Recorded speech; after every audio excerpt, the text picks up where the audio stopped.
దేవుని వాక్యాన్ని మనము ధ్యానం చేసుకుందాం. రోమపత్రిక 2వ అధ్యాయము 15-16 వాక్యాలు మనం చదువుకుందాం. అట్టివారి మనస్సాక్షి కూడా సాక్ష్యమిచ్చుచుండగను, వారి తలంపులు ఒకదాని మీద ఒకటి తప్పు మోపుచు లేక తప్పు లేదని చెప్పుచుండగను, ధర్మశాస్త్ర సారము తమ హృదయముల యందు వ్రాయబడినట్టు చూపుచున్నారు. దేవుడు నా సువార్త ప్రకారము యేసుక్రీస్తు ద్వారా మనుష్యుల రహస్యములను విమర్శించు దినమందు ఇలాగు జరుగును. చిన్న ప్రార్థన చేద్దాం. ప్రేమ కలిగిన దయగలిగిన మా పరలోకపు దేవా, మీ ప్రశస్తమైన నామానికి కృతజ్ఞతలు చెల్లిస్తున్నాం. చదవబడిన లేఖన భాగం ద్వారా మాతో మీరు మాట్లాడమని, వినే చెవులను గ్రహించే మనసు మాకు దయచేయమని నిలబడి ఉన్న నీ దాసునైన నేను నిష్ప్రయోజకుడను ప్రభా, మీరే మీ వాక్యం ద్వారా మాతోను మాట్లాడి మహిమ పొందమని పరిశుద్ధాత్మ దేవుని సహాయాన్ని కోరుకుంటూ యేసు ప్రభువారి నామములో ప్రార్థిస్తున్నాము పరమ తండ్రి, ఆమేన్. మంచిది ప్రియులారా, మనస్సాక్షి అనే దాని గురించి నేను మీతో కొన్ని మాటలు జ్ఞాపకం చేస్తాను. మనస్సాక్షిని గురించిన విషయాలు కొంచెం క్లుప్తంగా మీకు నేను తెలియజేస్తాను. తీర్పు దినాన్న అనే మాట ఇక్కడ మనం చదివాము. ఇది ఏంటంటే 16వ వచనంలో మనుష్యుల రహస్యములను విమర్శించు దినమందు ఈలాగు జరుగును. 15వ వచనంలో అట్టివారి మనస్సాక్షి కూడా సాక్ష్యం ఇచ్చుచుండగను, వారి తలంపులు ఒకదాని మీద ఒకటి తప్పు మోపుచు లేక తప్పు లేదని చెప్పుచూ ఉండగను, ధర్మశాస్త్ర సారము తమ హృదయంలో వ్రాయబడినట్టు చూపుతూ ఉన్నారు. చాలామంది వారికి నచ్చినట్టుగా, మనసుకు ఇష్టం వచ్చినట్టుగా మాట్లాడేస్తూ ఉంటారు. మనస్సాక్షి అనేది ఒకటి ఉంటుంది. ఆ మనస్సాక్షిని బట్టి చాలామంది మాట్లాడారు. అయితే ఈరోజు అది చాలా ప్రాముఖ్యమైనదని, మనస్సాక్షి చాలా ముఖ్యమైనదని, దాని మీద మీ మనసు లగ్నం చేయాలని, ఇప్పటితో తీరిపోయేది కాదు ఇది. ఈ మనస్సాక్షికి సంబంధించిన విషయాలు ఏదైనా మీరు మాట్లాడదలిస్తే, దాని ప్రకారంగా ప్రవర్తించదలిస్తే ఇది ఇప్పటితో ముగిసిపోయేది కాదు. విమర్శ దినాన్న కూడా, విమర్శ తర్వాత మనము పరలోకానికి వెళ్తే పర్లేదు కానండి, నరకానికి వెళ్ళామనుకోండి, అక్కడ ఈ విమర్శ మిమ్మల్ని చాలా ఘోరాతి ఘోరంగా ఇంకెక్కువగా వేదనకు గురి చేసే ప్రమాదం ఉంది. కాబట్టి మనస్సాక్షి అనేది చాలా ప్రాముఖ్యమైనది. దాని గురించి నేను కొన్ని విషయాలు మీకు నేను జ్ఞాపకం చేస్తాను. ఒక 7 మనస్సాక్షులను గురించిన వివరాలు మీకు నేను తెలియజేస్తాను. మొట్టమొదటిది ఏంటంటే దైవ భయము కలిగిన మనస్సాక్షి. ఇది నెంబర్ 1. ఇది మొదటిగా మీరు గుర్తుపెట్టుకోనండి. రెండవది అపవిత్రమైనటువంటి మనస్సాక్షి. మూడవది ఏంటంటే శుద్ధి చేయబడిన మనస్సాక్షి. అర్థమవుతుందా? ఇక 4వది వాత వేయబడిన మనస్సాక్షి. ఇవన్నీ బైబిల్లో ఉన్న వాటిని నేను మీకు జ్ఞాపకం చేస్తాను.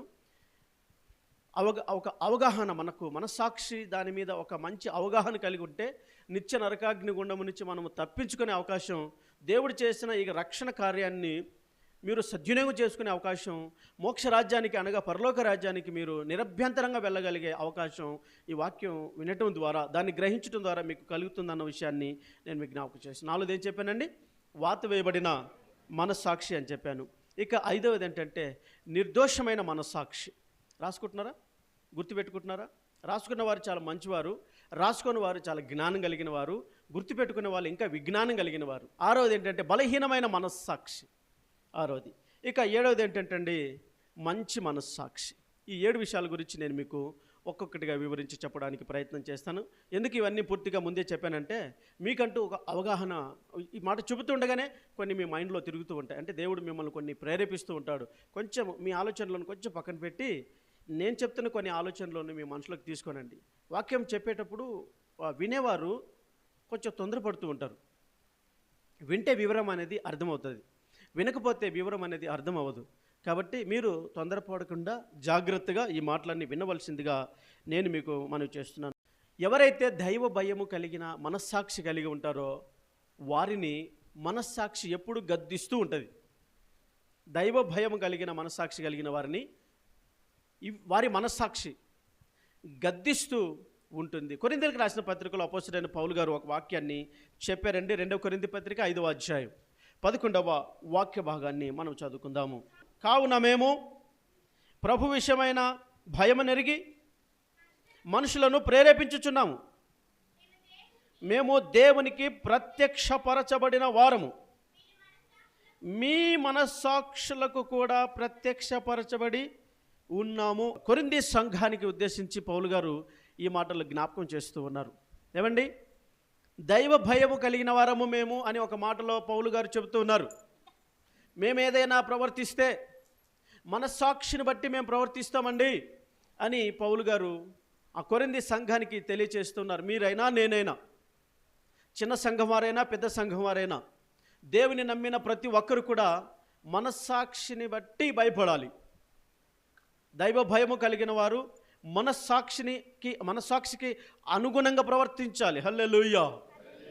చూడండి, ఒకరోజు ఒక పాపాత్మురాలైన స్త్రీని పాపం చేస్తున్నప్పుడు పట్టుకున్నారు. ధర్మశాస్త్రమును వారి చేతులకు తీసుకున్నారు. రాళ్ళే ధర్మశాస్త్రానికి బలం. ఆ రాళ్ళను తీసుకొని ఆ స్త్రీని చావుగొట్టడానికి ఇష్టపడ్డారు. కొడుతూనే ఉన్నారు. ఆవిడ పారిపోతుంది, వెంటబడుతున్నారు, కొడుతున్నారు, రక్తం చిందుతూ ఉంది. చాలా గాయాలు ఆవిడ శరీరం అంతా ఆ రాళ్ళ దెబ్బల ద్వారా గాయాలు పాలైపోయింది. ఆవిడ శరీరం ఆ రాళ్ళ దెబ్బలకు ఛిద్రమైపోతుంది, రక్తం కారుతూ ఉంది. ఆవిడ ఆ ప్రాణాన్ని కాపాడుకోవడానికి పరుగులు తీస్తూ ఉంది. పరిగెట్టి తనకు ఒక ధైర్యం కలిగే ఒక వ్యక్తి కనబడ్డాడు. ఆయన ప్రక్కకు వెళ్ళిపోయింది. ఆయనే యేసుక్రీస్తు ప్రభువారు. వీరి కోపాన్ని, ఆవిడ ఆవేదనను, జరుగుతున్న పరిస్థితిని అంచనా వేసి యేసుక్రీస్తు ప్రభువారు ఆయనకు అర్థమైపోయింది. ఏమండి, మీ కష్టం యేసుప్రభువారికి చెబితేనే అర్థమవుతుందని ఏమి లేదండి. మీ కష్టం చెప్పినా చెప్పకపోయినా, మీ బాధ ఎంతో, దాని లోతు ఎంతో మనుషులకు అర్థం కాదు, దేవుడికి అర్థమవుతుంది. స్తోత్రం చెప్పండి. మీ బాధ ఒకటే కాదు, మీ మనసులో ఉన్న పాపము, మీరు వెళ్తున్న ప్రతి మార్గము దేవునికి తెలుసు. హల్లెలూయా. కాబట్టి మనస్సాక్షి అనేది చాలా జాగ్రత్తగా మనము కాపాడుకోవాలి. మనస్సాక్షి చాలా ప్రధానమైన పాత్ర పోషిస్తుంది. తను చేసింది తప్పే, తన ప్రాణాన్ని కాపాడుకోవటానికి తను ప్రయాసపడుతూ ఉంది. వీరికి కఠినమైన మనసుతో ఆమె ప్రాణం తీయటానికే వారు కంకణం కట్టుకొని రాళ్ళ దెబ్బల ద్వారా ఆమెని శిక్షిస్తూ ఉన్నారు. యేసుప్రభువారు ఆయనకు అర్థమైంది కనుక వారు, అయ్యా ఈవిడ పాపం చేసిందని చెప్పారు. మోషే ధర్మశాస్త్ర ప్రకారం ఇవన్నీ రాళ్ళు తీసుకొని కట్టి చంపామని, ఇదిగో మాకు ఆధారాలు ఉన్నాయండి, మేము చేస్తున్న తప్పు కాదు, మరి మీరేమంటారు, మీ దగ్గరికి వచ్చింది కదా, మీరేమంటారు అని అన్నప్పుడు ప్రియులారా, యేసుక్రీస్తు ప్రభువారు ఆమెతో ఒక మాట అన్నారండి. యోహాను సువార్త 8వ అధ్యాయము 8-9 వచనాలు చదవండి. మీలో పాపము చేయని వాడు మొదట ఇవి మీద రాయి వేయండి అన్నప్పుడు 9వ వచనాన్ని మీరు చదవండి పర్టికులర్గా. వారు ఆ మాట విని పెద్దవారు మొదలుకొని చిన్నవారి వరకు ఒకని వెంట ఒకడు బయటికి వెళ్ళిరి. యేసు ఒక్కడే మిగిలెను. ఆ స్త్రీ మధ్యను నిలబడి ఉండెను. చాలండి. ఏం చేశారు వారు?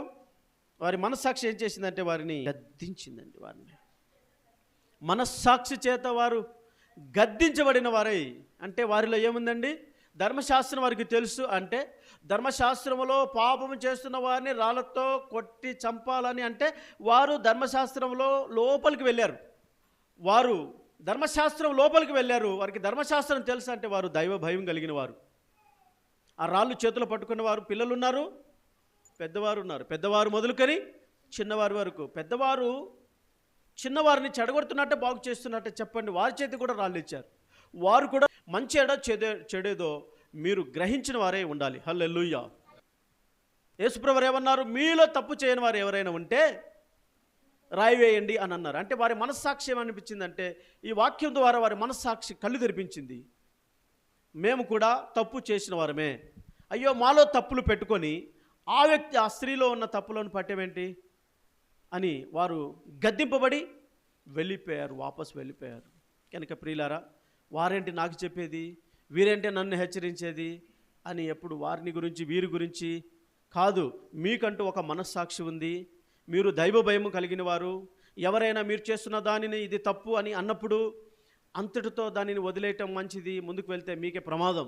చెప్పేవారికి ఏమవ్వదో దాన్ని గ్రహించకుండా ముందుకెళ్తే అది మీకే ప్రమాదము. నేను మీకు చాలాసార్లు ఆసా రాజు గురించి మీకు నేను చెప్పాను. అది సందర్భం కాదు కానీ, అంటే సందర్భమే కానీ రెఫరెన్స్ నేను తర్వాత మీరు చదువుకొని 2వ దినవృత్తాంత గ్రంథం 14, 15, 16 అధ్యాయాల్లో ఈ ఆసా అనే దైవజనుడి గురించి వ్రాయబడి ఉంటుంది. ఈయన దైవ భయం కలిగి ఉన్నప్పుడు, మనస్సాక్షికి లోబడి ఉన్నంత కాలము బాగానే ఉన్నాడు.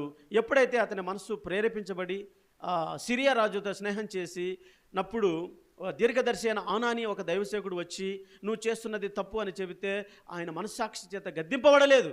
అభిషేకించిన దైవసేవకుడిని చిత్రహింసలకు గురి చేసి జైల్లో పడేయించాడండి. దేవుడు ఊరుకుంటాడా? అతనికి పాదములో ఒక జబ్బు పెట్టాడు, చిన్న పుండు పెట్టాడు. ఆ చిన్న పుండు బ్రహ్మాండమైంది. డాక్టర్లను ఆశ్రయించాడు, డబ్బులంతా ఖర్చు పెట్టాడు. దేవుడి దగ్గరికి వచ్చి మాత్రం తగ్గించుకోలేకపోయాడు. ఒకవేళ మీరు చేస్తున్నది తప్పే, నిజమే, నేను పొరపాటు చేశానని ఒప్పుకోవాల్సి వస్తే యథార్థంగా వెళ్ళి ఒప్పుకోనండి. దావీదు కూడా నాతాను ప్రవక్త నువ్వు చేస్తున్నది తప్పు అన్నాడు. దీర్ఘదర్శి అయిన హానాని ఆసా దగ్గరకు వచ్చి నువ్వు చేస్తున్నది తప్పు అన్నారు. ఇద్దరు దైవ సేవకులే, ఇద్దరు ప్రవక్తలే, ఇద్దరు రాజుల్ని గద్దించారు. ఒక రాజు లోబడ్డాడు, గొప్పవాడయ్యాడు. ఒక రాజు చెప్పిన దైవసేవకుని మీద హింసకు గురి చేశాడు, చెరసాల్లో వేయించాడు, చచ్చిపోయాడు. మీరు బ్రతుకుదురుగాక, దీర్ఘాయుష్యమంతులు అవుదురుగాక. కనుక ప్రియులారా, భక్తి అనేది విని వదిలేసేది కాదు. మీ జీవితంలో అది అనుసరించి నడవలసినది, దాని ప్రకారంగా నడవలసి ఉన్నది. కనుక దైవ సంబంధమైన మనస్సాక్షి అండి. హానాని అనే ప్రవక్త చెప్పినప్పుడు వినలేదు ఆసా, దావీదు విన్నాడు. Praise the lord. కనుక ప్రియులారా, ఆ రాళ్ళు వదిలేసి వాళ్ళు వెళ్ళిపోయారండి. ఈమె మనస్సాక్షి వీడిని గద్దిస్తూ నేను చేసింది తప్పే అని, అమ్మ ఇక మీదట పాపము చేయొద్దు అన్నప్పుడు తన మనస్సాక్షి చేత గద్దింపబడినదై ఇక ఎన్నడూ కూడా పాపం చేయకుండా తన జీవితాన్ని ఆవిడ కాపాడుకోగలిగింది. నేను పదే పదే చెబుతూ ఉంటాను, తప్పు చేస్తున్న వారిని గద్దించడం గొప్ప విషయం కాదండి. ప్రేమతో ఆ వ్యక్తిని మార్చడానికి ప్రయత్నం చేయండి. గలతీ పత్రిక 6వ అధ్యాయం 1వ వాక్యాన్ని మీరు చదవండి. సహోదరులారా, ఒకడు ఏ తప్పిదములోనైనను చిక్కుకొనినే ఎడల ఆత్మ సంబంధులైన మీలో ప్రతివాడు తానును శోధింపబడుదునేమో అని తన విషయమే చూచుకొనుచు సాత్వికమైన మనసుతో అట్టి వానిని మంచి దారికి తీసుకొని రావలెను. అదండి సాత్వికమైన మనసు. యేసుప్రభువారు సాత్వికుడు, దీన మనస్సు కలిగిన వాడు కాబట్టి ఆవిడ చేసిన తప్పే అయినా ఆవిడ్ని గద్దించకుండా ప్రేమతో ఇక మీదట ఇటువంటి తప్పు చేయొద్దు అమ్మా అని పిలిచాడండి. తప్పులు చేయటం మానవ జీవితంలో సహజం. దాన్ని అర్థమయ్యేటట్టు చెప్పడమే గొప్పతనం. అది ప్రైజ్ ద లార్డ్. అలాంటి స్థాయికి, అటువంటి గొప్ప స్థాయికి మీరు చేరుకోవాలి తప్ప తప్పులను ఎత్తి చూపిస్తూ చేసింది తప్పు మరలా వారు అప్పుడే మనస్సాక్షి చేత గద్దింపబడి బాధతో ఉంటున్నారు. అటువంటి వ్యక్తులను మనం మంచి మనసుతో మంచి దారికి తీసుకొచ్చే ప్రయత్నం చేయాలి. యేసుప్రభువారు పేతురుతో అన్నాడు, నేను చనిపోబోతున్నాను, 3 రోజుల తర్వాత మృత్యుంజయుడే మరలా తిరిగి లేస్తాను అని అంటే పేతురు యేసుప్రభువారు చేయబట్టుకొని అట్టిది నీకు దూరం అవునుగాక అన్నాడు. పేతురండి యేసుప్రభువారి చేతులు పట్టుకొని అట్టిది నీకు దూరం అవునుగాక అంటే ఆపుతున్నాడు యేసుప్రభువారిని. దైవ సంకల్పాన్ని పేతురు ఆపుతున్నాడు. పేతురు, ఒకరోజు వస్తుంది, గుర్తుపెట్టుకో, నాతో తిరిగావు, నాతో ఉన్నావు, నాతో కలిసి ఉన్నావు, మనం కలిసి తిరిగాం, కలిసి తిన్నాం, కలిసి పడుకున్నాం, నాలో భాగమయ్యావు. ఒకరోజు వస్తుంది, యేసుప్రభారా, యేసుప్రభు శిష్యులను ఒకడు కదా అని అంటే, అబ్బే యేసుప్రభు అయినా కొత్తగా వింటున్నానే ఈ మాట, ఎవరైనా అని అబద్ధం చెబుతావు. ఒక్కసారి కాదు, 2 సార్లు కాదు, 3 సార్లు అబద్ధం ఆడుతావు పేతురు నువ్వు అని అంటే, లేదు ప్రభా నేను చావనైనా చేస్తాను కానీ నేను పొరపాటున. కొంతమంది ఉద్రేకపరులు ఉంటారండి. పేతురు ఉద్రేకపరుడు. భక్తి విషయంలో ఉద్రేకం మంచిది కాదు. నోటి నుంచి మాట బయటికి ఉద్రేకంతో రాకూడదు, ఆలోచనతో రావాలి. మీరు మాట్లాడే మాటలు మీ ఆలోచనలో నుంచి రావాలి కానీ ఉద్రేకంతో రాకూడదు. అది ఏవైనా కూడా తీసుకునే నిర్ణయాలైనా, ఇతర వ్యక్తులతో మాట్లాడే మాటలైనా, సరదా మాటలైనా, సీరియస్గా ఆలోచించే మాటలైనా, జీవితానికి సంబంధించిన మాటలైనా, భక్తికి సంబంధించిన మాటలైనా ఆలోచనాత్మకంగా మాట్లాడాలి. తొందరపడి మాట్లాడకూడదు. దాన్ని ఉద్రేకం అని అంటారు. పేతురు ఉద్రేకపరుడు. నేను చావనైనా చేస్తాను కానీ పొరపాటును కూడా అబద్ధం ఆడను అని అన్నాడు. ఆడాడే లేడండి అబద్ధము? చెప్పండి. అంటే తన మనస్సాక్షిని అధిగమించి అతను అబద్ధం ఆడాడు. మనస్సాక్షి చేత గద్దింపబడినా కూడా లోబడకుండా అబద్ధం ఆడాడు. లూకాసు వార్తలో ఈ వాక్యం చూడండి, 22వ అధ్యాయము 31వ వచనం. లూకాసు వార్త.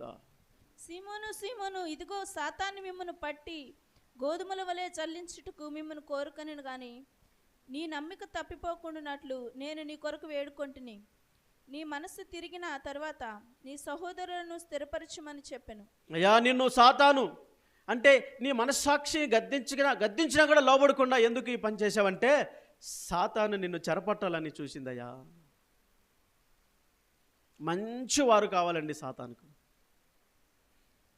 దైవ భయం కలిగిన వారిని భయంలో నుండి, భక్తిలో నుండి, సరళత నుండి చెడగొట్టాలని సాతానుగాడు అలాంటి వారిని జల్లిపడుతూ ఉంటాడు. ఎవరు దొరుకుతారా? ఇప్పుడు సాధారణమైన విశ్వాసుల దగ్గరికి రాడు ఆయన, సాతాను రాడు. నామకార్థపు విశ్వాసుల దగ్గరికి సాతాను రాడు. ఎవరి దగ్గరికి వస్తాడంటే మంచి భక్తిగా ఉన్నవారి దగ్గర, నిష్ఠగా ఉన్నవారి దగ్గరికి వస్తాడు. చెడగొట్టే ప్రయత్నం చేస్తూ ఉంటాడు. సాతాను పట్టుకోవాలని, సాతాను పేతురును పట్టుకోవాలని ప్రయత్నం చేస్తేనంట నేను నీ కొరకు వేడుకొన్నాను అన్నాడు. Praise the lord. దేవుడు యేసు ప్రభువారు పేతురు కొరకు వేడుకున్నాడంట దేవుణ్ణి, అందుకే తప్పించబడ్డాడు. ఈరోజు ప్రియరా, మీకోసం ఎంతోమంది ప్రార్థన చేస్తున్నారు. మీరు అబద్ధం ఆడుతున్నప్పుడు చూసి నొచ్చుకుంటున్నారు. ఆయన క్షమించమని ప్రార్థన చేస్తున్నారు. ఆయనకు మంచి మనసునివ్వని ప్రార్థిస్తున్నారు. కొంతమంది డైరెక్ట్గా మొహాన్నే చెప్పగలుగుతున్నారు, కొంతమంది చెప్పలేక మీ కొరకు ప్రార్థన చేస్తున్నారు. గొర్రె దాటకండి, ఆలోచన చేయండి, తొందరపాటు నిర్ణయాలు తీసుకోకండి. మనస్సాక్షికి లోబడండి, గద్దింపబడిన వారై ముందుకు వెళ్ళండి. ఆ తర్వాత పేతురు తను చేసింది తప్పని మనస్సాక్షి చేత గద్దింపబడిన వాడై తను స్థిరంగా నిలబడగలిగాడండి. Praise the lord.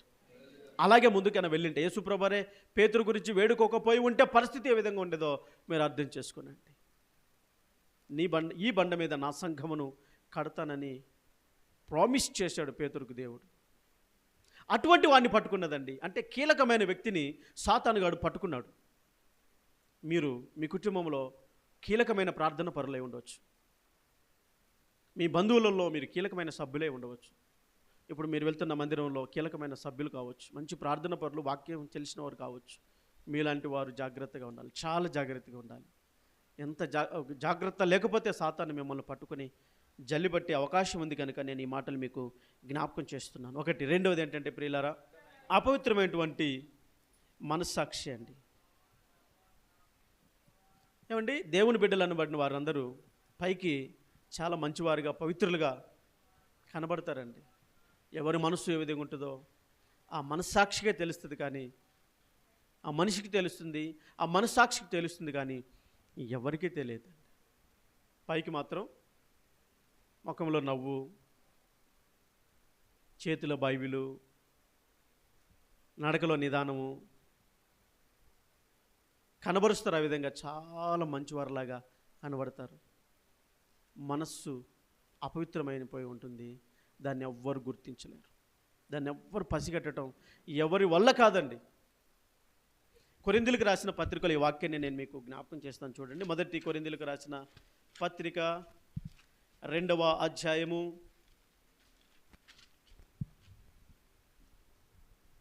11వ వాక్యం. ఒక మనుష్యుని సంగతులు అతనిలోనున్న మనుష్యాత్మకే గాని మనుషులలో మరి ఎవనికి తెలియను. అలాగే దేవుని సంగతులు దేవుని ఆత్మకే గాని మరి ఎవనికి తెలియవు. కనుక ఒక మనిషిలో ఉన్న విషయాలు, ఆ మనసులో ఉన్న విషయాలు, నా మనసులో ఏముందో మీకేం తెలుస్తుందండి? మీ మనసులో ఏముందో కూడా నేను తెలుసుకోలేదు. నా మనస్సాక్షికి తెలుసు నేనేం ఆలోచిస్తున్నానో. అంటే నా మనస్సు అపవిత్రమైపోయిన సంగతి, నా మనసు పవిత్రమైన సంగతి మీకు ఎవరికి తెలియదు. కనుక ప్రియులారా, ఇది చాలా ప్రమాదకరమైనది, అపవిత్రమైన మనస్సాక్షి. తీతు పత్రికలో తీతు భక్తుడు ఒక మాట అంటున్నాడు, 1వ అధ్యాయం తీతు 15వ వచనం. అపవిత్రులకు అన్నీ అపవిత్రములే కానీ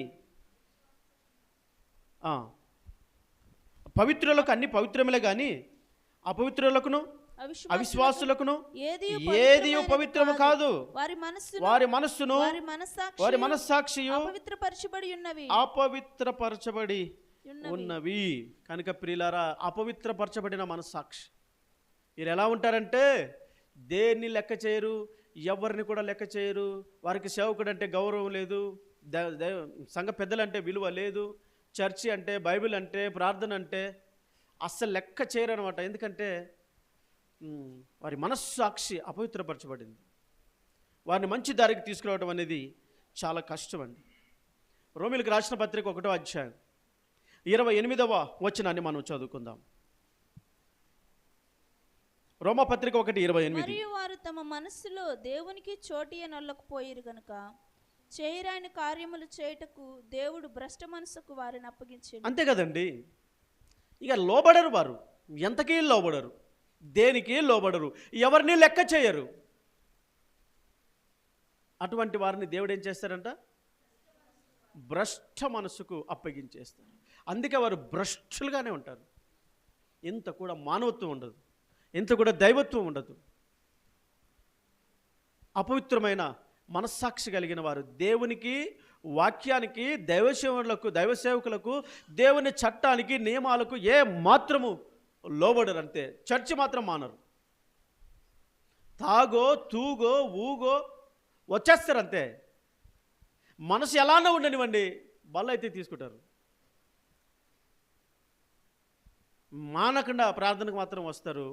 నిష్ప్రయోజనం, ఎటువంటి ఉపయోగం. ఇది అపుత్రమైన మనస్సాక్షి కలిగిన వారికి ఉన్న రోగం అండి. శుద్ధీకరించబడిన మనస్సాక్షి అనండి. మన మనస్సాక్షి ఎప్పుడు శుద్ధీకరించబడుతుంది అంటే మారు మనస్సు పొంది పాప క్షమాపణ నిమిత్తము ప్రతివారు యేసుక్రీస్తు నామములో బాప్తిస్మము తీసుకున్నప్పుడు ఈ మనస్సాక్షి శుద్ధీకరించబడుతుంది. శుద్ధీకరించబడిన మనస్సాక్షి బాప్తిస్మం తర్వాత జరిగేది, ముందు అవ్వదు. ఎంత మంచిగా ఉన్నా ముందు పొరపాటును కూడా అవ్వదు. అయితే ప్రియమైన దేవుని బిడ్డలారా, ఎప్పుడైతే మనకు శుద్ధీకరణ జరుగుతుందో అప్పటి నుంచి మనం చాలా జాగ్రత్తగా ఉండాలి. పేతురు పత్రికలో పేతురు ఓ మాట అన్నాడు. 1 పేతురు 3:21. సాదృశ్యమైన బాప్తిస్మము ఇప్పుడు మిమ్మును రక్షించుచున్నది. అదేదనగా శరీర మాలిన్యము తీసివేయుట కాదు, కానీ యేసుక్రీస్తు పునరుత్థాన మూలముగా దేవుని విషయము నిర్మలమైన మనస్సాక్షినిచ్చు ప్రత్యుత్తరమే. అదండి, నిర్మలమైన మనస్సాక్షి. కొన్ని పేర్లు కలిగిన వారు దానికి తగ్గట్టుగా ప్రవర్తించారు. మరియమ్మ అని పేరు పెట్టుకుంటారు. ఎంత మంచి పేరండి. యేసు అని పేరు పెట్టుకుంటారు. ఎంత మంచి పేరండి. యోసేపు అని పేరు పెట్టుకుంటారు. దానియేలు అని పేరు పెట్టుకుంటారు. పౌలు అని పేరు పెట్టుకుంటారు. ఏం పేర్లండి బాబు, పేర్లు సూపర్ పేర్లు. అరే నా పేరు ఇది కదా, నేను ఇలా ఉండకూడదు కదా, నా పేరును ఒక దైవసేవకుడు ఇలా ఉండాలి అని సంకల్పించి నా తల్లిదండ్రులకు చెప్పి ఇలాగ నీ కుమారుడు ఉండాలని నేను కోరుకుంటూ దీవించి ప్రార్థిస్తున్నానని అన్నాడేమో, నేను ఆ పేరుకు తగ్గట్టుగా ప్రవర్తించాలి అని అనుకోరు. పేరు ఏదైనా కూడా వారు చేసే పనులు మాత్రం చేసుకుంటూనే వెళ్తారు. అది భావ్యం కాదండి. ఒకప్పుడు సౌలు, తర్వాత పౌలుగా మారాడు. పేరు మార్పులో ఏమి లేదండి. పేరు మార్పులో ఏమీ లేదండి. జీవితంలోనే మార్పు కావాలి. సౌలుగా ఉన్నప్పుడు అతని మనస్సాక్షికి లోబడలేదు. ఆయన ఇష్టం వచ్చినట్లుగా ప్రవర్తించాడు. తన మనసులో ఏది ప్రేరేపిస్తే అది చేసుకుంటూ వచ్చాడు. హింసించాలన్నా, తిట్టాలన్నా, కొట్టాలన్నా, ఏదైనా చేయాలంటే ఆయనకున్న జ్ఞానము, చదువును బట్టి ఎవరితోనైనా పర్మిషన్స్ తీసుకొని రాగలిగిన క్యాపబిలిటీ ఆయనకు ఉంది. అంటే ఇది చేయాలంటే అది చేసే స్వభావం కలిగిన వాడు, ఇష్టానుసారంగా ప్రవర్తిస్తూ వచ్చేవాడు. ఎప్పుడైతే దమస్కులో దైవ దర్శనానికి లోబడ్డాడో తన మనసు మారిపోయిందండి. తన ఆలోచన విధానము పూర్తిగా మారిపోయింది. దేవుడు దర్శించినప్పుడు ఆత్మచేత ప్రేరేపించబడిన వాడై మనస్సాక్షి శుద్ధీకరించబడిందండి. Praise the lord. సౌలు పౌలుగా ఆయన మార్చబడ్డాడండి. హల్లెలూయా. బైబిల్లో ఒక మాట నేను మీకు జ్ఞాపకం చేస్తాను చూడండి.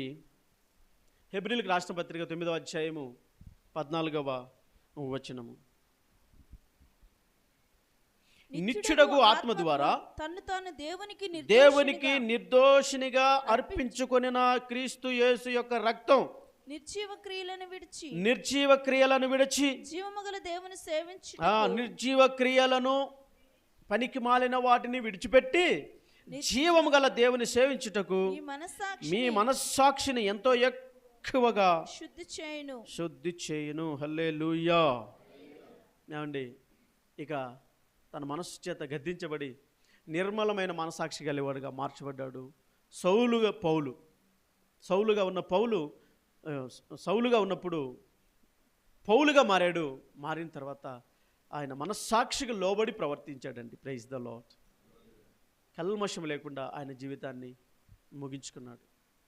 నేను క్రీస్తును పోలి నడిచినట్లు మీరు నన్ను పోలి నడవండి అని చెప్పగలిగిన వారు బైబిల్ అంతటిలో ఒకే ఒక్క పౌలు గారండి. ఇంకెవ్వరు కూడా లేరు. ప్రపంచ చరిత్రలో ఇంత ధైర్యంగా చెప్పగలిగిన వారు అప్పటి నుంచి ఇప్పటి వరకు మరొకరు లేరు. స్తోత్రం చెప్పండి. మనము కూడా అలా ఉందుముగాక. నేను క్రీస్తులాగా నడుస్తున్నాను, మీరు నన్ను చూస్తూ క్రీస్తులాగా బ్రతకండి, నన్ను గురిగా పెట్టుకోనండి, నన్ను మాదిరిగా పెట్టుకోనండి అని మనము కూడా చెప్పగలిగే ఆ స్థాయికి మనం అందరూ కూడా రావాలండి. హల్లెలూయా. ఈ 4 విషయాన్ని కూడా నేను మీకు జ్ఞాపకం చేస్తానండి. వాత వేయబడిన మనస్సాక్షి అంటే ఇది దేనికి గుర్తుగా ఉందంటే నామకార్థపు క్రైస్తవులను చూపిస్తూ ఉన్నది. వాత వేయబడిన మనస్సాక్షి. దాని గురించి బైబిల్లో ఒక మాట ఉంది. తిమోతి మొదటి పత్రిక 4వ అధ్యాయము 3వ వచనము. ఆ అబద్ధికులు వాత వేయబడిన మనస్సాక్షి గలవారి వివాహము నిషేధించుచు సత్య విషయమై అనుభవ జ్ఞానము గల విశ్వాసులు కృతజ్ఞతాస్తుతులు చెల్లించి పుచ్చుకొను నిమిత్తము దేవుడు సృజించిన ఆహార వస్తువులను కొన్నిటిని తినుట మానవలనని చెప్పుచుందురు. చూడండి, అబద్ధికులు వాత వేయబడిన మనస్సాక్షి కలిగిన వారు అబద్ధం చెబుతారండి. మీరు వినాలే కానీ పాస్టర్ గారి గురించి, పాస్టర్ అమ్మ గురించి, పాస్టర్ గారి బిడ్డల గురించి, సంఘ పెద్దల గురించి, మందిరానికి వస్తున్న మీ అందరి గురించి మీరు వినగలిగితే వినాలండి. ఎన్నైనా అబద్ధాలు చెప్తారండి. ఎందుకు అలా అబద్ధాలు చెబుతారు అనంటే వారు వాత వేయబడిన మనస్సాక్షి కలిగిన వారు. అంటే ఒక అదుపు ఉండదు. ఎంత మాట అయినా అనర్గళంగా నేను మాట్లాడుతున్నది తప్పు, ఇలా మాట్లాడటం భావ్యం కాదు, ఒక వ్యక్తి మీద నిష్కారణంగా నింద మోపటం సరి అయిన విధానం కాదు అని కూడా ఉండదు. చెబుతూనే ఉంటారు, మాట్లాడుతూనే ఉంటారు. వినే ఓపిక మీకు ఉండాలి కానండి. వినటం మీ పని కాదు. ఒకవేళ అదే పని అయితే వినండి. అబద్ధాలు వినాలనుకుంటే మీకు చెప్పడానికి చాలామంది సిద్ధంగా ఉంటారు, వినండి. అబద్ధాలు వినటం మీ పని కాకపోతే మానేయండి. మీ దగ్గరికి ఎవరు రారు. నేను నేర్చుకున్నాను చాలా విషయాలు అబద్ధాలు వినకూడదని. విని విని విని మనమేమవుతా నిజమేమో అని అవతలి వ్యక్తిని తప్పుగా అర్థం చేసుకునే ప్రమాదం ఉంది. కాబట్టి నేను అబద్ధాలు చెప్పేవారు అంటే ఒకరి మీద నెగిటివ్గా చెప్పేటప్పుడు నాకు వినబుద్ధి అవ్వదు. నాకైతే వినబుద్ధి అవ్వదు, నిజం చెప్తున్నాను. చెవి కోసుకునే రకం కాదు. ఎప్పటి నుంచి కాదు, ఎప్పటి నుంచో. నేను విశ్వాసిగా ఉన్నప్పటి నుంచి నాకెవరు చెప్పలేదు, కానీ దేవుని ఆత్మచేత ప్రేరేపించబడిన వాడిని కాబట్టి నిజమేంటో అబద్ధం ఏంటో నాకు తెలుసు కనుక అబద్ధాలు చెప్పేవారు నా దగ్గర ఉండరు. 10 నిమిషాలు కాదు కదా, 10 సెకండ్లు కూడా కూర్చోలేరు. ఎందుకంటే నేను అంటాను గెట్ లాస్ట్ అంటాను. మీరేమంటారు? ప్లీజ్ సిట్ డౌన్ అంటారు. చెప్పండి పర్లేదు. అదే వంట చేసుకుంటాను అన్నారు కదా అక్క, పాత్రలు అన్నారు కదా అక్క, పర్లేదు మెల్ల చేసుకోవచ్చు కానీ చెప్పు అన్న అక్క. వినటము మంచి విషయాల గురించి వినండి, చెడు విషయాలు వెంటనే కట్ చేసేయండి. మీ మనసాక్షి కూడా అపవిత్రం అయిపోతుంది. మరి ఒక వ్యక్తి మీద చెడు అభిప్రాయం కలుగుతుందండి. అబద్ధం చెప్పటం వాత వేయబడిన మనస్సాక్షి కలిగిన వారు చేసే పని అది. అలాంటి వారు మీకు తగులుతూ ఉంటారు, బాగానే తగులుతూ ఉంటారు. దేవుని మందిరానికి వచ్చినప్పుడు మిమ్మల్ని తీసుకురారు. మీ విషయంలో ఎటువంటి భారము బాధ్యత ఏముండదు.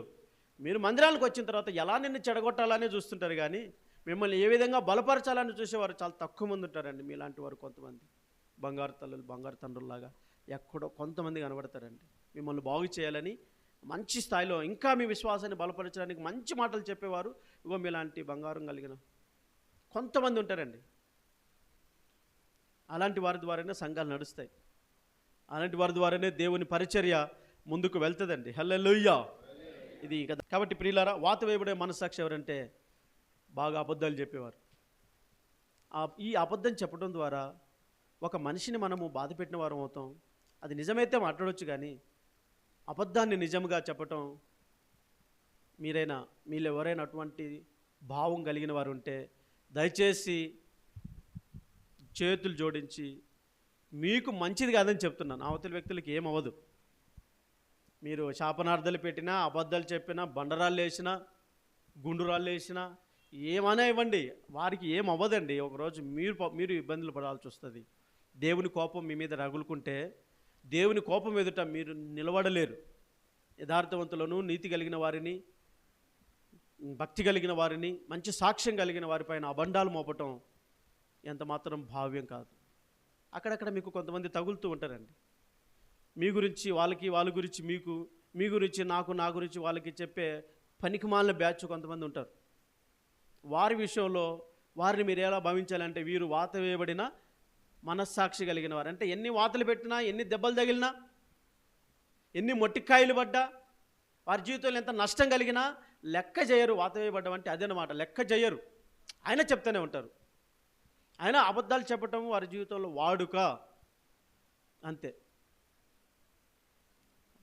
యోహాను సువార్త 8వ అధ్యాయం 44వ వచనం అనుకుంటాను. అబద్ధికుడు ఎవరంటే సాతానుగాడు. వాడు అబద్ధికుడును, అబద్ధమునకు మీ తండ్రి యొక్క అపవాది సంబంధులు మీ తండ్రి దురాశలో నెరవేర్చగోర్చున్నారు. ఆది నుండి వాడు నరహంతకుడై ఉండి సత్యమందు నిలిచిన వాడు కాడు. వాని యందు సత్యమే లేదు. వాడు అబద్ధమాడినప్పుడు తన స్వభావము అనుసరించే మాట్లాడును. మంచి మాటలు మాట్లాడలేడండి సాతాను. మంచి మాటలు మాట్లాడలేడు, వానికి రాదు. వాత వేయబడిన మనస్సాక్షి కలిగిన వారు, మీరు బతిమలాడండి, గెడ్డెం పట్టుకోనండి, అది కాదయ్యా, అలా మాట్లాడొద్దయ్యా అని మీరు ఆ వ్యక్తిని గద్దించండి, ప్రేమతో చెప్పండి, కొట్టండి. దెబ్బలకు అలవాటు పడిన వారండి. ఇక పొరపాటును కూడా మనసు మార్చుకోరు. వారు అబద్ధాన్ని విడిచిపెట్టరు.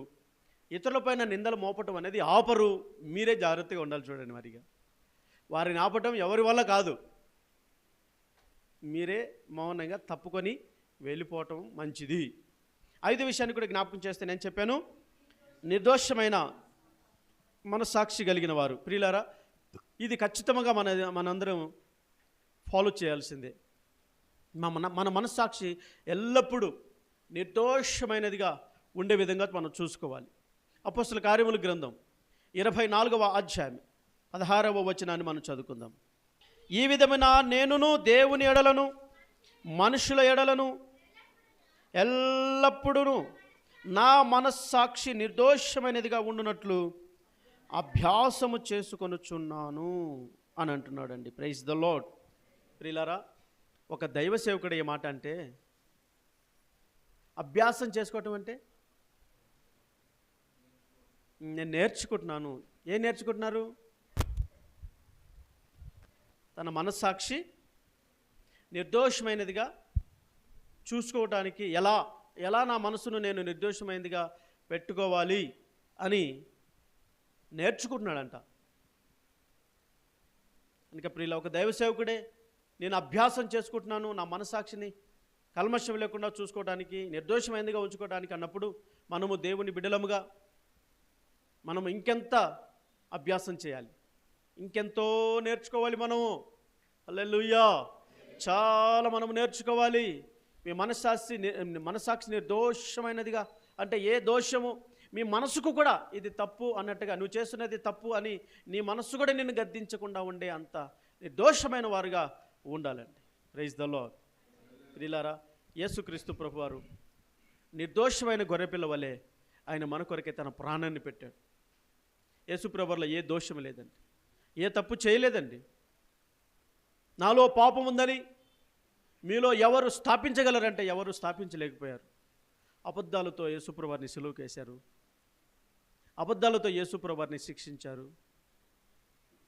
అబద్ధమే పై చేయి సాధించిందండి. ఎప్పుడైనా కూడా అబద్ధానికే గెలుపు ఎక్కువ, అబద్ధానికి చుట్టాలు ఎక్కువ, నిజానికి స్నేహితులు తక్కువ ఉంటారు. మరి నిజాయితీగా ఉండండి, మీకు స్నేహితులు తక్కువ ఉంటారు. కళ్ళు కాంపౌండ్కి వెళ్ళండి, మందు తాగండి, ఎంత ఫ్రెండ్స్ అంటే ఎర్రే నువ్వు నాకు ప్రాణం రా, నువ్వంటే నాకు ప్రాణం, అదేం ప్రేమనో నాకు అర్థం కాదు. చెడు వ్యసనాలకు బానిసైన వారిని ఎంత ప్రేమిస్తారో, పానానికి పానంగా ప్రేమిస్తారు. నిజాయితీగా బ్రతకండి, నీతిగా ఉండండి, ఎవ్వరు మిమ్మల్ని పట్టించుకోరు. ఏం లోకమో ఇది, మాయలోకం, పాడు లోకం. జాగ్రత్త ప్రియులారా, మన మనస్సాక్షిని నిర్దోషమైనదిగా ఉంచుకోవడానికి మనము అంటే మన మీద ఎప్పుడు కూడా మన మనస్సాక్షి కూడా నేరము ఆరోపించకుండా, మన ఎటువంటి దోషం లేకుండా మనం ఉండాలి. ఏ తప్పు యేసుప్రభువులో కాను రాలేదు, తను నిర్దోషమైన వాడిగా నిలబడ్డాడు. బలి అర్పించేటప్పుడు ధర్మశాస్త్రంలో వ్రాయబడిన మాట ఏంటంటే, గొర్రెపిల్లని కానీ పశువులని కానీ బలి అర్పించేటప్పుడు ఒక చట్టాన్ని మోసే తీసుకొచ్చాడు. ఏంటంటే నిర్దోషమైన గొర్రెపిల్లను మాత్రమే వధించాలని చెప్పారు. అంటే గొర్రెలో కూడా, అంటే బలిగా అర్పించబడే గొర్రెలో కూడా ఏ దోషము ఉండకూడదంట. మరి నీ జీవితాన్ని ప్రభువారికి బలిగా సమర్పించబడి దేవుడిని మీరు నమ్ముకుంటూ ఆయన మార్గంలో నడుస్తూ ఉన్నారు. మీరు కూడా నిర్దోషమైన మనస్సాక్షి కలిగిన వారుగా ఉండాలి. అంటే మీ తరఫున మనం తప్పు చేయకపోయినా కొన్ని ఆరోపణలు మన మీద ఆరోపిస్తూ ఉంటారు. ఫలానా వారు ఇది, ఫలానా వారు అది, ఫలానా. దానికి మీకేం సంబంధం లేదు. ఎవరో మన పైన ఆరోపణలు చేస్తున్నప్పుడు దాన్ని సంతోషంతో స్వీకరించాల్సిందే. బైబిల్ ప్రకారంగా మిమ్మల్ని నిందించి, హింసించి, మీ మీద అబద్ధముగా చెడ్డ మాటలెల్లా పలుకున్నప్పుడు మీరు అన్యులా? ఎవరన్నారు? నాకు వినవలేదు. ఏమన్నారు? మరి అన్యులాగా ప్రవర్తిస్తారు కొంతమంది. అయితే మీరే నన్ను ఇంత మాట అంటారా? ముక్కులోది, కళ్ళల్లోది, ఈ కండలోకి వెళ్ళి, ముక్కులోకి వెళ్ళి, నాట్లేక నన్ను అంత మాట అంటారా మీరు అంటారండి. మనం అన్నిటికీ తట్టుకొని నిలబడగలిగేటట్టుగా ఉండాలి. Praise the lord. తప్పు యేసుప్రభువారి మీద ఏ తప్పు చేశారనండి? అంత ఘోరమైన నిందలు మోపారు. ఆ మోపబడిన నిందలు న్యాయ సంబంధమైనవి, న్యాయబద్ధమైనవి కావని ఆ రోమా ప్రభుత్వానికి తెలిసి కూడా ఆయనను శిక్షించాడు. ఆయనకు న్యాయం జరగలేదు. ఏ దోషం లేదని గవర్నర్ పిలాతే చేతులు కడుక్కున్నాడు. ఈయన నేనేం చేయలేకపోతున్నాను, ఈయనలో తప్పు నాకు ఎక్కడ కనపడలేదంటే ఆ ప్రజలు ఘోరంగా యేసుప్రభువారి మీద నేరారోపణ చేసి నిరాధారమైన ఆధారాలు, ఎటువంటి ఆధారం లేకపోయినా మోపి ఆయన చంపేశారు మొత్తానికి. కనుక మీ పైన ఏదైనా అలాంటి మాటలు వింటూ ఉంటే మీరు మనసులోకి తీసుకోకండి. మీ గురించి ఎవరైనా చెడ్డగా మాట్లాడుతూ ఆ నోట ఈ నోట మీకు తెలిసిందనుకోండి, మనసులోకి తీసుకోవద్దు, వదిలేయండి. ఇట్లానండి, ఈ చెవులోకి తీసుకొని హృదయంలోనికి రానివద్దు. అట్లనే వెంటనే దాన్ని తోసి పక్కకు నెట్టేసేయాలి. మీరు మాత్రం నిర్దోషమైన వారుగా, మీ మనస్సాక్షి నిర్దోషమైనదిగా ఉన్నట్లుగా యేసుప్రభువారు ఎంత నిర్దోషమైన వ్యక్తిగా ఉన్నారో అలాంటి నిర్దోషమైన మనస్సాక్షి మనం కూడా కలిగి ఉండాలని నేను మీకు జ్ఞాపకం చేస్తూ ఉన్నాను. ఇక ముందుకు మనం వెళ్తాము. 6వది ఏమన్నాను? బలహీనమైన మనస్సాక్షి కలిగిన వారు. ప్రియులారా, ఇది అంటే ఇప్పుడు నేను మా శ్యామ్ ఉన్నాడు అనుకోండి, అంటే ఈ బలహీనమైన మనస్సాక్షి కలిగిన అంటే కొత్తగా దేవుని నమ్ముకున్న వారికి సంబంధించింది. ఇది క్రొత్త వారికి, పాత వారికి సంబంధించింది కాదు. ఇది కొత్తగా దేవుళ్ళలోనికి వచ్చేవారికి, కొత్తగా దేవుని నమ్ముకున్న వారికి, అప్పుడప్పుడే బాప్తిసం తీసుకొని ఆత్మీయ అడుగులు వేస్తున్న వారికి సంబంధించిన ఈ మాట. మనస్సాక్షి బలహీనం ఎప్పుడైపోతుందంటే, ఇప్పుడు నేను శ్యామ్ గురించి వేరే ఎవరో శ్యామ్కు తెలిసిన వారు చెప్తే, శ్యాము ఇంకెవరున్నారు మీకు మంచి ఫ్రెండ్స్ ఎవరున్నారు శ్యామ్ ఇక్కడ, నువ్వే అని మాత్రం అనకు. నానిగాడు అనుకుందాం, నానిగాడు నాని శ్యామ్ ఇద్దరు ఫ్రెండ్స్. నాని గురించి శ్యామ్ గురించి నాని ఇంకెవరితోనైనా, నేను శ్యామ్ అన్నతో బాగానే తిరుగుతూ ఉంటాను, కానీ శ్యామ్ అన్న టీయం టీయం టిక్కుం టిక్కుం అని అన్నాడు అనుకోండి. మరి అంత మంచి ప్రార్థన చేస్తారు, వింటున్నారా మీరు? బైబిల్ మూసేయండి, నా వైపే చూడండి అని అంత మంచిగా మాట్లాడతాడే. అదేంటి చప్పట్లు కొట్టరే? కొట్టండి, అంత డల్లుగున్నారేంటి? అంత మంచిగా మాట్లాడతాడు, ఇలాంటోడా అని శ్యామన్నను అడగరు. శ్యామన్న దగ్గరికి వెళ్ళి అడగడు, నాన్నగారు చెప్పిందే నిజం అనుకొని ఇక అది మనసులో పెట్టుకొని శ్యామన్న దగ్గర మంచిగా ప్రవర్తించడు. ఆయన గురించి వీరికి కొంచెమే తెలుసు కదా, నాన్నగారు చెప్పడం ద్వారా అది నిజమో కాదో తెలియకుండానే మరొక వారికి చెప్తూ ఉంటారు. ఇది తెలియదు, నిజమేదో అబద్ధమేదో తెలియదు ఆ వ్యక్తి గురించి. ఈ ఇతను చెప్పడం ద్వారా బలహీనమైన విశ్వాసం కలిగిన వారు మనస్సాక్షి పాడైపోతుంది. అది నిజమో కాదో శ్యామ్ని అడగరు. ఇక శ్యామ్ గురించి అక్కడక్కడ ఇక ప్రచారాలు ఫుల్ జోరుగా ప్రచారం చేస్తారు. మంచి గురించి ప్రచారం చేయరు, మీ గురించి మంచిగా చెప్పరు. అదే మీ గురించి చెడు కొంచెం తెలిసిందనుకోండి, మామూలు ప్రచారం చేయరు. ఇంకా మీరు వింటారని కానీ, లేకపోతే డీజే పెట్టి చెప్తారండి. మీరు వింటారు కాబట్టి ఆ నోట ఏ నోట మీకు తెలుస్తుందేమోనని డీజే పెట్టరు, కానీ మనసులో మాత్రం డీజేలు ఉంటాయి. అరే బల్లే బల్లే శ్యామ్ అంట అని ఇంక ఇట్లా డ్యాన్స్లు వేస్తారు. అంటే అపవిత్రమైపోతుంది ఆ మాట. ఇప్పుడు శ్యామ్ గురించి వేరే వారు విన్నప్పుడు వారి మనసు అపవిత్రమైపోతుంది. అమ్మో, శ్యామ్ మీద వారికి ఒక అవగాహన ఉంటుంది, ఇలాంటోడా అని, ఇలాంటోడంట అని ప్రచారం చేస్తూ ఉంటారు. మీ గురించి కూడా అలా చేసే ప్రమాదం కూడా ఉంది. అంటే నేను ఈ మాట ఎందుకు చెప్తున్నానంటే, మీరు ఇప్పుడు శ్యామ్ గురించి నానిగాడికి కలిసి ఉన్నప్పుడు ఏముండదండి, శ్యామ్కు నానికి ఏదైనా తేడా వస్తేనే ఇవన్నీ బయటకు వస్తాయి. అంటే వీళ్ళు అంతవరకు ఏం చేస్తారంటే స్టోరేజ్ చేసుకుంటూ ఉంటారు. శ్యామ్ హిస్టరీ, శ్యామ్ మాట్లాడిన మాటలు, శ్యామ్ ప్రవర్తించిన తీరు, శ్యామ్ అన్నది, ఈయన విన్నది, అంత మెమొరీ. అదేం మెమొరీ నాకు అర్థం కాదండి. 500 జీబీనా? కాదు, 1000 1 TB అంట బాబాయ్ స్టోరేజ్. ఎంతైనా ఇటువంటి ఫోన్లు అసలు ఎందుకు పనికిరావు, అసలు ల్యాప్టాప్లు కాదు కదా, ఏవి పనికిరావండి. సిస్టమ్ కంప్యూటర్లు కూడా పనికిరావు, అంత స్టోరేజ్ పెట్టుకొని ఒక్కరోజు బ్లాస్ట్ అవుతారు. ఇలా అంట అలా అంట అని ఆ మాట విన్నవారు మనస్సాక్షి బలహీనం అయిపోతుంది. అంటే నూతనంగా ఈ మాటలు విన్నారనుకోండి, ఇప్పుడు నేనే ఉన్నాను దైవ సేవకుడిని, మీరు నా గురించి పూర్తిగా తెలియదు, కొత్తగా మందిరానికి వస్తున్నారు, మిమ్మల్ని ఎవరో ఒకరు బాగా నమ్ముకున్నవారు వచ్చి, మీరు కొత్తగా వస్తున్న మీకేం తెలుసులేండి పాస్టర్ గారి గురించి, ఏమైంది అంత మంచిగా అంత ప్రేమగా అంత నవ్వుకుంటూ బాగా మాట్లాడతారే, ఆయన మాట్లాడేటప్పుడు అట్లే ఉంటుందిలేండి, వెనక చూస్తే మాకు తెలుసుగా, చాలా ఏళ్ళుగా మందిరానికి వస్తున్నా, మాకు తెలుసు, మీకేం తెలుసు అని అంటే, ఈగలు వెళ్తే ఆపండి నోరు మూయండి. అప్పుడు ఏమైపోతుందంటే మీ మనస్సాక్షి బలహీనమైపోతుంది, తప్పుడు అభిప్రాయం మీలోనికి వచ్చేస్తుంది. అప్పుడు మేము చెప్పేటి కూడా పెద్ద మాకు మీ గురించి నాన్నగాడు బాగా చెప్పారులేండి పెద్ద నీతులు, మాకు ఏ చర్చ దొరకక ఎటు వెళ్ళటం చేతగాక వస్తున్నాం కానీ అంటే ఇది చాలా ప్రమాదకరమైందండి. నూతనముగా మందిరానికి వచ్చేవారైనా, నూతనముగా దేవుని నమ్ముకున్నవారైనా, నూతనముగా దేవుని మార్గాన్ని అనుసరించే వారికైనా ఇది చాలా ప్రమాదకరమైన విషయం అని నేను మీకు జ్ఞాపకం చేస్తున్నాను. అపోస్తలుడైన పౌలు గారు కొరింథీ సంఘానికి ఒక ఉత్తరాన్ని రాస్తూ 8వ అధ్యాయము ఆహార పదార్థాలను గురించి, 1 కొరింథీ పత్రిక 8వ అధ్యాయం 12వ వాక్యాన్ని ఒకసారి మనం చదువుకొని ముందుకు వెళ్ళిపోదాం. ఇలాగూ సహోదరులకు విరోధముగా పాపము చేయటం వలనను, వారి బలహీనమైన మనస్సాక్షి నొప్పించటం వలనను మీరు క్రీస్తునకు విరోధముగా పాపము చేయువారగుచున్నారు. ఏమండి, ఇతరులను ఎవరినైనా మీరు ఇబ్బంది పెడితే దేవునికి వ్యతిరేకంగా మీరు పాపం చేస్తున్నట్టు. అంటే ఒక అభిప్రాయము శ్యామ్ మీద మనకుంది, నాని వచ్చి ఏదో చెప్పడం ద్వారా మన అభిప్రాయాన్ని మార్చుకున్నాం. ఇప్పుడు శిక్ష ఎవరికి వస్తుంది? విన్నవారికి కాదు, పడ్డవారికి కాదు, చెప్పేవారికి.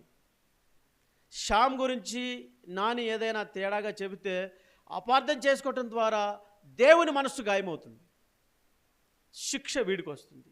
మీరు అలా చెప్పేవారుగా ఉన్నారా అనుకోండి, దేవునికి విరోధంగా మీరు తప్పు చేసినట్టు అని అర్థం. అంటే దేవునికి విరోధం ఏంటి? ఒక వ్యక్తిని, ఆ వ్యక్తి యొక్క క్యారెక్టర్ను తప్పుగా మీకు తెలిసి తెలియక అవగాహన లేకుండా ఏదో మీకు కోపం వచ్చో బాధ కలుగో ఆ వ్యక్తి మీద ద్వేషంతోనో తప్పుడుగా మీరు ఆరోపించి చెప్పారనుకోండి, అది దేవునికి వ్యతిరేకమైంది, దేవునికి కోపం వస్తుంది, మీరు పాపం చేసిన వారు అవుతారు.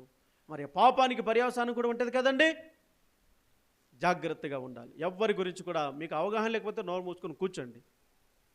నిజమే అతనిలో తప్పే తెలిసిందని అంటే మోకరించి కన్నీటితో ప్రార్థన చేయండి. ఒక వ్యక్తి గురించి తప్పుగా మాట్లాడడానికి మీకు ఎంత ధైర్యం అండి? తెగించి మాట్లాడుతున్నారు, దాని పర్యవసానం చాలా తీవ్రంగా ఉంటుందని తెలియదా? కాబట్టి ఎవరి మనస్సాక్షినైనా మీరు బలహీనపరిస్తే దానికి తగిన మూల్యము మీరు చెల్లించుకోక తప్పదు. జాగ్రత్తగా ఉండండి. ఎవరి మనస్సాక్షిని బలహీనపరచవద్దు. ఎవరి గురించి, వారి క్యారెక్టర్ గురించి, వారి సాక్ష్యం గురించి తప్పుగా చిత్రీకరించే ప్రయత్నము చేయకూడదని నేను మీకు ఒక దైవసేవకుడిగా ప్రేమతో విజ్ఞప్తి చేస్తున్నానండి. ప్లీజ్, అది మీకు మంచిది కాదు. ఇంకా చివరిది ఒక మాట చెప్పేస్తానండి. ఏంటండి? మంచి మనస్సాక్షి అండి. Praise the lord. ప్రియులారా, తిమోతి మొదటి పత్రిక 1వ అధ్యాయం 5వ వచనం. ఉపదేశ సారం మీదనగా పవిత్ర హృదయము నుండి మంచి మనస్సాక్షి నుండి కలిగే నిష్కపటమైన విశ్వాసము నుండి కలుగు ప్రేమయే. Praise the lord. ఏమండి? మంచి మనస్సాక్షి కలిగి ఉండాలండి. ఎక్కడో దొరికేటి కాదండి ఇవి. యోసేపు ఐగుప్తు దేశంలో బానిసగా వెళ్ళాడు. వారి అన్నలు ఇస్మాయిలీలకు అమ్మేస్తే ఇస్మాయిలీలు ఐగుప్తు దేశంలో బానిసలుగా పెట్టుకున్నారు. బానిసగా ఉన్నాడే కానీ నేనేంటి, నా పరిస్థితి ఏంటి, నేను ఎలా ఉండాలి, ఎలా ఉన్నాను అని ఇంత భక్తి చేస్తున్నాను. దేవుని మీద రుసరుసలాడలేదు, కోపడలేదు, కానీ దైవ భయం కలిగి ఉన్నాడు. అతని మంచితనాన్ని, భక్తిని బట్టి దేవుడు అతన్ని ఆశీర్వదించి గొప్పవాడిని చేశాడు. బానిసగా ఉన్నవాడు ఏలికరుగా దేవుడు మార్చాడు. పొతిఫర్ ఇంటికి పెద్దగా ఐగుప్తు దేశానికి ప్రధానిగా ఒక ఉన్నతమైన, ఒక గౌరవప్రదమైన స్థానానికి దేవుడు అతన్ని హెచ్చించాడు. అతని మనస్సాక్షి ఎంత మంచిదంటే అండి, పోతిఫరు భార్య యోసేపు యవనస్తుడని, మంచి అందంగా ఉన్నాడని, తన కుటుంబాన్ని మాత్రమే కాదు దేశం అంతటిని కూడా పరిపాలించే జ్ఞానవంతుడని, తెలివంతుడని, ఇతని వెనక ముందు ఎవరు లేరని, ఇతను నాకు సులువుగా లోబడతాడని తను తానే ఊహించుకొని తక్కువ అంచనా వేసి యోసేపును పాపానికి ప్రేరేపించింది. యోసేపు మనస్సాక్షి చేత గద్దింపబడిన వాడై, మంచి మనస్సాక్షి ఉంది కాబట్టి, అమ్మా, నీ భర్త నా యజమానుడు నాకు ఈ గౌరవప్రదమైన స్థానాన్ని ఇచ్చాడు, ఉంగరం ఇచ్చాడు, గౌరవాన్ని ఇచ్చాడు, మంచి పదవిని ఇచ్చాడు, మీ ఆయన కంటే సమానంగా నన్ను చూస్తూ ఉన్నాడు, దానికి నేను చాలా కృతజ్ఞుణ్ణి. అన్నిటి మీద నాకు అధికారం ఇచ్చాడు, కానీ నీ మీద నాకు ఎటువంటి అధికారం లేదమ్మా, నేను ఇటువంటి పాపాన్ని చేయలేనమ్మా, నన్ను క్షమించండి అమ్మా అని అన్నాడు. మంచి మనస్సాక్షి అండి. Praise the lord.